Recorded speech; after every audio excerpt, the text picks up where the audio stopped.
प्रभु यीशु मसीह के मधुर नाम में आप सबको जय मसीह की। पवित्र आत्मा की इस श्रृंखला में आप सबका स्वागत है। हम बात कर रहे हैं पवित्र आत्मा के विषय में और पवित्र आत्मा के विषय में अधिक से अधिक जानने की कोशिश करते हैं कि पवित्र आत्मा क्या है, पवित्र आत्मा के कार्य क्या हैं, पवित्र आत्मा का अस्तित्व क्या है, क्या पवित्र आत्मा का ईश्वरीय तत्व है या नहीं, अगर है तो फिर वो कैसे, इन सारी बातों के ऊपर प्रकाश डालेंगे। परमेश्वर के वचन से देखेंगे कि परमेश्वर का वचन इस बारे में हमसे क्या बातचीत करता है। परंतु आज का जो हमारा टॉपिक है, यहाँ पर मैं आपको बता देना चाहता हूँ कि पवित्र आत्मा एक व्यक्ति है, क्योंकि उसमें कुछ विशेषताएं विद्यमान हैं। पवित्र आत्मा एक व्यक्ति है। जब हम पवित्र आत्मा को एक व्यक्ति की स्थिति में लाकर खड़ा करते हैं तो बड़ा कन्फ्यूजन पैदा होता है। हम बहुत सोच विचार करने लगते हैं कि वो आत्मा है और आत्मा एक व्यक्ति कैसे हो सकता है। परमेश्वर के बारे में जब हम चर्चा करते हैं तो हम मान लेते हैं परमेश्वर एक व्यक्ति है, परमेश्वर ने कैसे कार्य करता है, परमेश्वर एक व्यक्ति की तरह किस तरीके से उसने कार्य संपन्न किए हैं। जब हम प्रभु यीशु मसीह के बारे में बात करते हैं तब हम प्रभु यीशु मसीह को भी एक व्यक्ति मान लेते हैं, क्योंकि हमें पता है कि प्रभु यीशु मसीह मनुष्य होकर इस पृथ्वी पर आया। जब आत्मा की बात आती है तो बहुत से सवाल उठ खड़े होते हैं।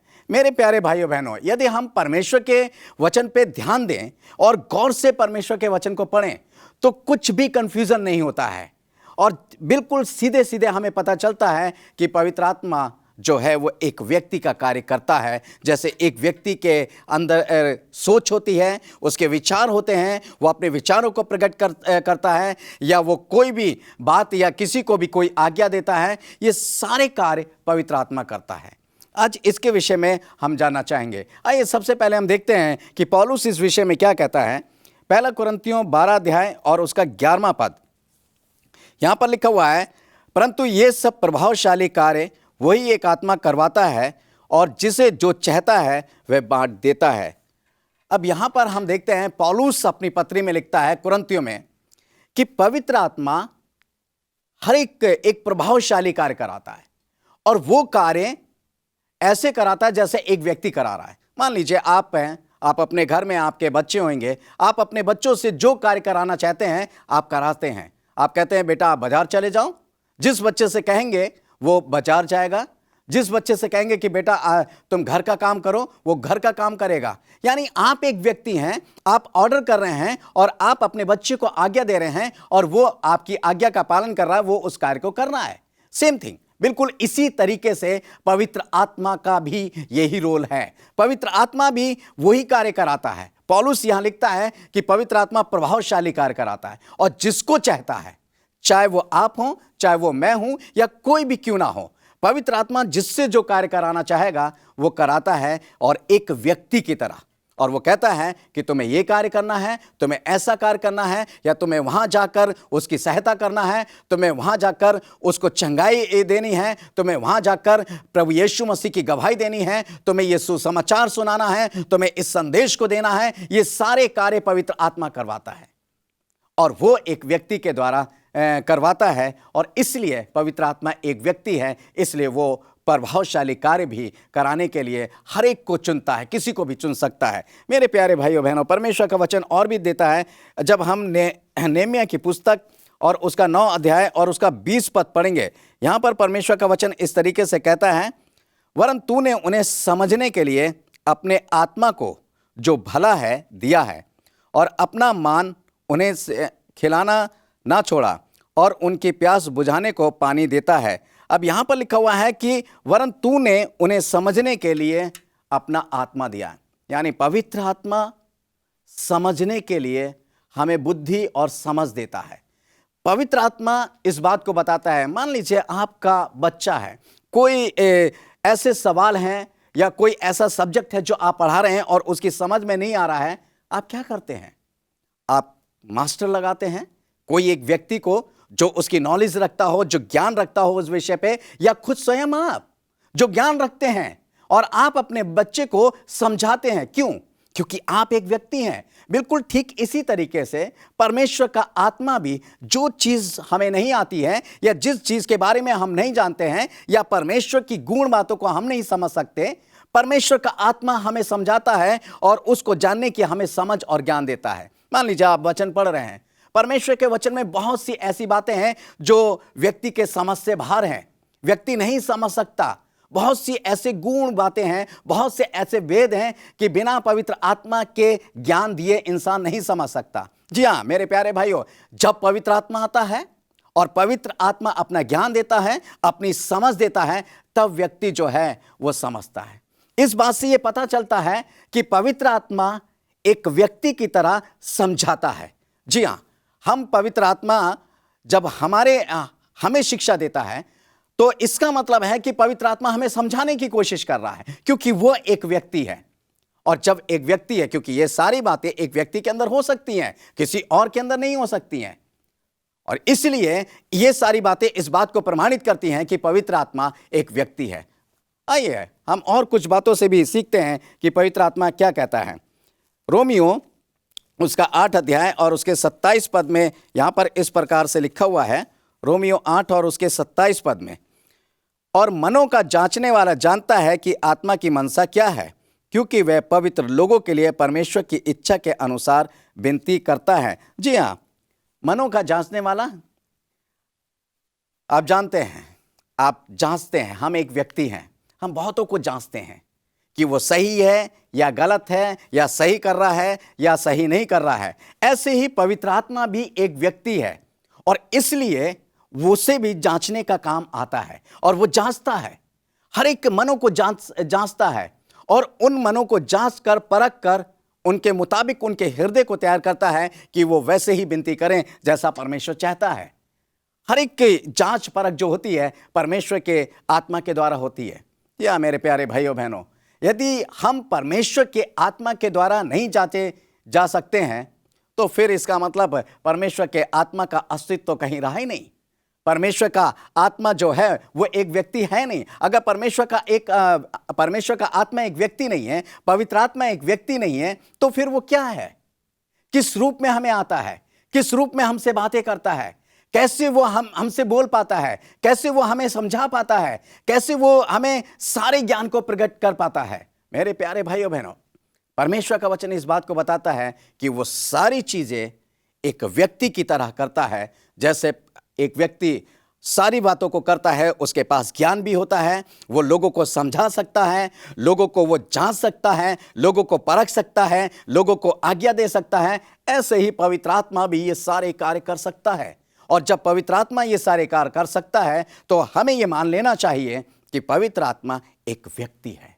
और जब वो एक व्यक्ति है तो उसे एक व्यक्ति के रूप में ऐसे स्वीकार करना चाहिए जैसे हम परमेश्वर को स्वीकार करते हैं, जैसे हम प्रभु यीशु मसीह को स्वीकार करते हैं कि जब प्रभु यीशु मसीह हमारा आदर्श है, ऐसे पवित्र आत्मा भी हमारा आदर्श होना चाहिए कि वो हमारा सहायक है और हमें गाइड करता है परमेश्वर के रास्ते में ले जाने के लिए, परमेश्वर के मार्ग पे चलने के लिए। हमें वो ज्ञान, वो समझ और वो बुद्धि, वो सब कुछ पवित्र आत्मा देता है, जैसे एक व्यक्ति के द्वारा ये सारी चीज़ें दी जाती हैं। परमेश्वर का वचन और आगे हम जाएंगे, पढ़ेंगे। परमेश्वर का वचन कहता है पहला कुरिन्थियों 2 अध्याय और उसका 10 और 12वें पद में लिखा हुआ है।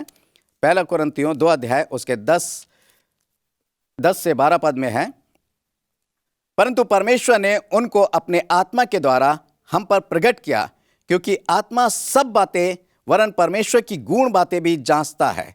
मनुष्य में से कौन किसी मनुष्य की बातें जानता है? केवल मनुष्य की आत्मा जो उसमें है। वैसे ही परमेश्वर की बातें भी कोई नहीं जानता, केवल परमेश्वर का आत्मा। परंतु हमने संसार की आत्मा नहीं, परंतु वह आत्मा पाया है जो परमेश्वर की ओर से है, कि हम उन बातों को जाने जो परमेश्वर ने हमें दी है। या मेरे प्यारे भाइयों बहनों, हमारे अंदर जो भी आत्मा है, परमेश्वर ने जो आत्मा हमारे अंदर डाली है, जिसको जीवन की आत्मा कहते हैं, इस जीवन की आत्मा में हम अपनी बातों को समझ सकते हैं। जो गूढ़ बातें हैं, जो हमने किसी पे प्रकट नहीं की हैं, वो सिर्फ हमारी आत्मा जानती है उन बातों को। ऐसे ही परमेश्वर की बातें परमेश्वर की आत्मा जानती है, और परमेश्वर की आत्मा को पता है कि परमेश्वर की मनसा क्या है, परमेश्वर क्या चाहता है मनुष्य से, परमेश्वर की इच्छा क्या है। और परमेश्वर का आत्मा मनुष्यों पर परमेश्वर की मनसा को, यानी परमेश्वर की इच्छा को प्रकट करता है। और क्यों प्रकट करता है परमेश्वर का आत्मा? वो एक व्यक्ति की तरह प्रकट करता है, एक व्यक्ति की तरह वो आज्ञा देता है, एक व्यक्ति की तरह समझाता है, ताकि हम परमेश्वर की इच्छा को जानें और उसकी इच्छा को पूरा करें। आज मेरे अंदर जो बात है वो मेरी आत्मा जानती है, परंतु जब तक मैं वो बात किसी दूसरे पे प्रकट नहीं करूंगा तब तक वो व्यक्ति नहीं जान सकता। मेरे प्यारे भाइयों बहनों, सही बात है, परमेश्वर की बहुत सी गुण बातें, जैसा मैंने अभी कहा कि परमेश्वर की गुण बातें जब तक परमेश्वर का आत्मा ना समझाए, उसका परमेश्वर के आत्मा के द्वारा वो ज्ञान हमें प्राप्त ना हो, तब तक हम परमेश्वर की बात को नहीं समझ सकते। क्योंकि परमेश्वर की आत्मा जो है वो उन सारी बातों को जानती है, और जब वो जानती है तो वो मनुष्यों पर प्रकट करती है। और परमेश्वर का आत्मा जब मनुष्यों पे परमेश्वर की गुण बातों को प्रकट करता है तो मनुष्य जान जाता है कि परमेश्वर की सही माने में मनुष्यों के लिए, मनुष्यों के उद्धार के लिए, या मनुष्यों की उन्नति के लिए, या मनुष्यों के विकास के लिए क्या इच्छा है। और यदि वो उन इच्छा को पूरा करता है तो परमेश्वर की आत्मा से भरा वो व्यक्ति होता है, और परमेश्वर का एक व्यक्ति से वो भर जाता है। आपको बड़ा अजीब लगेगा, एक व्यक्ति से भर जाता है। क्या हम कह सकते हैं कि प्रभु यीशु मसीह हमारे अंदर है? कैसे कह सकते हैं? जी हां, यदि परमेश्वर का आत्मा हमारे अंदर है तो परमेश्वर प्रभु यीशु मसीह का स्वभाव हमारे अंदर है। जब प्रभु यीशु मसीह का स्वभाव है तो ये सारी बातें वो आत्मा हमें सिखाता है कि उसके स्वभाव के अंदर क्या क्या बातें थी। और परमेश्वर का आत्मा हमें चलना, परमेश्वर में हमें चलना, परमेश्वर में हमें फिरना, परमेश्वर की सारी बातों को हमें सिखाता है कि हमें उसके साथ चलना चाहिए। परमेश्वर के आत्मा से कभी भी हमें खिलवाड़ नहीं करना चाहिए कि परमेश्वर के आत्मा को हम ऐसे ही समझ लें। वो एक व्यक्ति की तरह कार्य करता है। जैसे परमेश्वर ने बीते हुए समय में एक व्यक्ति के रूप में कार्य करा, उसने हर एक चीज को बनाया जैसा एक व्यक्ति बनाता है। उसने चांद तारों को बनाकर उनकी जगह पर स्थिर किया। उसने पृथ्वी पर उपस्थित हर चीजों को बनाकर हर एक चीज को वैसे ही सेट किया जैसे एक मनुष्य करता है। और वो इसलिए हम जानते हैं कि परमेश्वर एक व्यक्ति के रूप में कार्य करता है।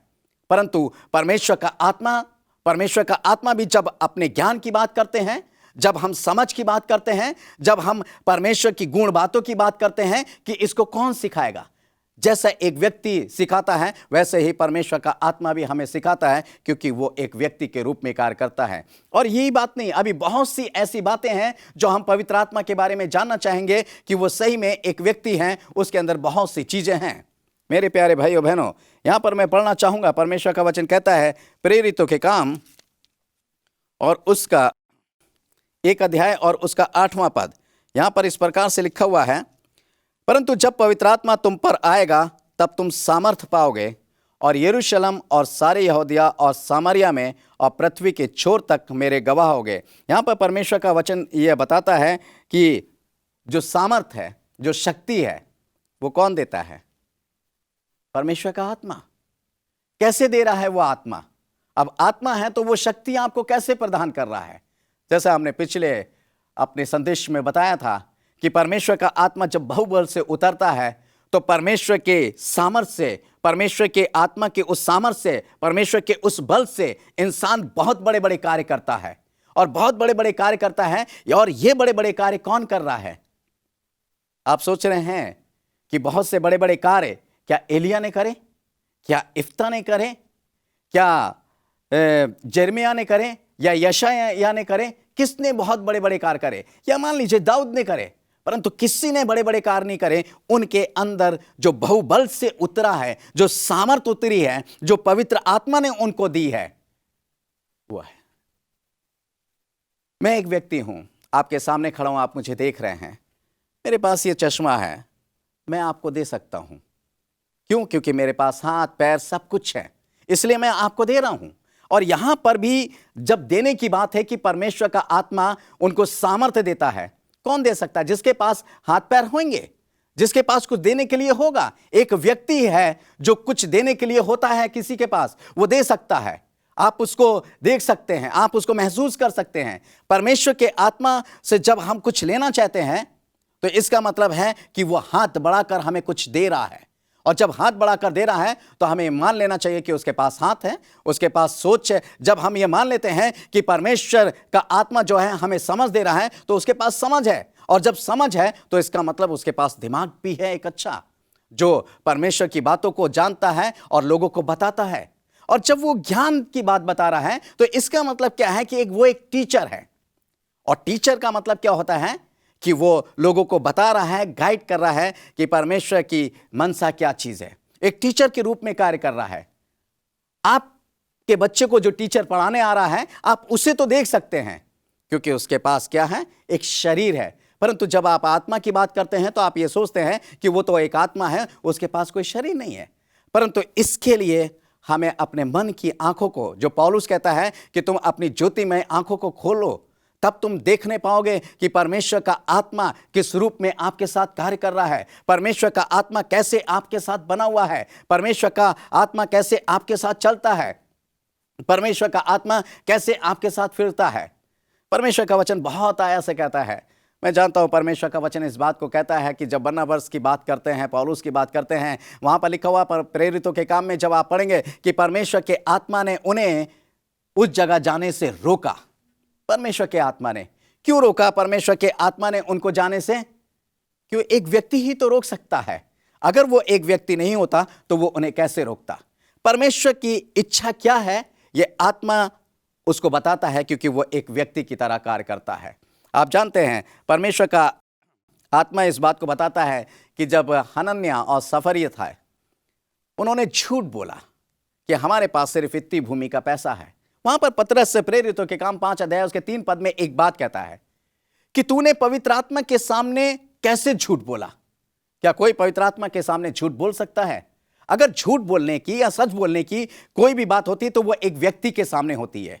हम एक व्यक्ति के सामने, अरे देखो ये झूठ बोल रहा है, इसने ये झूठी बात कही है, ये मुझे अच्छी नहीं लगी। ऐसे ही जब सफन्याह और हनन्याह ने ये बात कही तो पवित्र आत्मा ने वहां पर बिल्कुल पतरस को ये स्पष्ट बताया कि ये झूठ बोल रहा है, मुझे ये बात अच्छी नहीं लगी कि इसने मेरे से झूठ बोला, मेरे सामने झूठ बोल रहा है ये।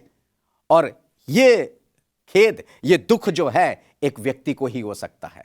आपका कोई अजीज है, आपका कोई बहुत प्रिय व्यक्ति है जिस पे आप बहुत भरोसा करते हैं और बहुत अच्छा मानते हैं, और वो व्यक्ति यदि आपके लिए कोई झूठी बात कहे तो आपको कैसा लगेगा? आपको दुख लगेगा। ऐसे ही हनन्याह और सफीरा ने जब परमेश्वर के लिए ये कहा कि हम परमेश्वर के काम के लिए इस भूमि को बेचकर जो भी पैसा होगा वो प्रेरितों को जाकर सौंपेंगे और निस्वार्थ भाव से सारा पैसा देंगे, तो पवित्र आत्मा को उस समय अच्छा लगा।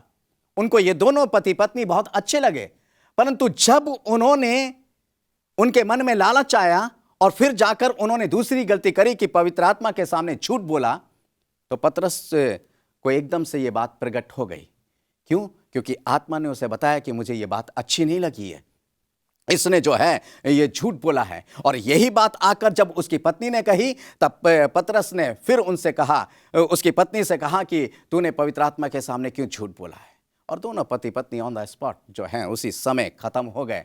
क्यों खत्म हो गए? क्योंकि पवित्र आत्मा को यह बात अच्छी नहीं लगी। पवित्र आत्मा ये नहीं चाहता है कि वो कोई उसके सामने झूठ बोले या कोई उसके सामने गलती करें या कोई उसके सामने बुराई करें, क्योंकि एक ऐसा व्यक्ति होता है उसी को ये सारी बातें बुरी लगती हैं। अगर पवित्र आत्मा एक व्यक्ति नहीं होता, पवित्र आत्मा का कोई अस्तित्व नहीं होता, तो पवित्र आत्मा को ये चीज़ बुरी नहीं लगती। मेरे प्यारे भाइयों बहनों, पवित्र आत्मा को बुराई इसलिए लगी, इसलिए हमें सोच समझ के अपने जीवन को चलाना चाहिए कि हम क्या बोल रहे हैं, क्या नहीं बोल रहे हैं। पवित्र आत्मा एक व्यक्ति के रूप में हमारे सामने खड़ा है। यदि हम झूठ बोल रहे हैं और हम अपने आप को प्रभु यीशु मसीह का कह रहे हैं, हम अपने आप को यह कह रहे हैं कि हम पवित्र आत्मा पाए हुए लोग हैं, तो यकीन जानिए पवित्र आत्मा को बुरा लग रहा है आपके झूठ पर, आपकी चोरी पर, आपके डांके पर, आपकी बुराई करने पर, आपका बैर रखने पर, आपका घृणा करने पर। यह सब कुछ पवित्र आत्मा को बुरा लग रहा है।